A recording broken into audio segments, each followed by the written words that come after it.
One day, an Aborigine from Australia was on vacation in the United States. He was at a local pub drinking a beer when one of the locals came and sat next to him. "You're one of them blacks from Australia, ain't you?" he said to him. Nigel nodded and took another sip of his beer. "I heard y'all was some good hunters. Is that true?" "Sure is, mate."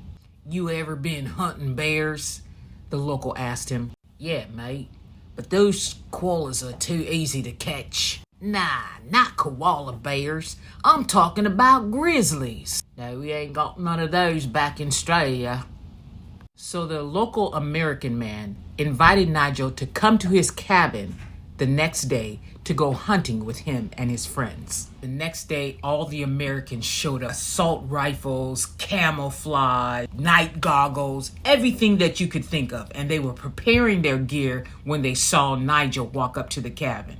He had shorts on, some flip-flops, and a boomerang. All the Americans fell out in laughter. "I said we catching grizzlies." "You're not gonna catch anything with what you got. What you gonna do with that stick?" "It's not a stick, it's a boomerang."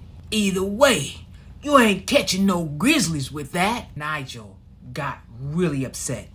"I'll show you," and he ran off into the forest. All the Americans decided instead of chasing him, they were just gonna let him cool off and they would have a couple of beers waiting on him to come back. A few hours go past and they decide that he's either dead or lost. So they decided to go look for him. And then all of a sudden, they hear this yelling, "Open the bloody door! Open the bloody door!" They look out the window and they see Nigel is running towards the cabin, and there's a huge grizzly bear right behind him with a big knot on his head. They run to the door and open it. And at the last minute, Nigel jumps to the side and the bear runs into the cabin. Nigel slams the door and shouts through the closed door, "All right, you guys go ahead and skin this one. I'll go get another one."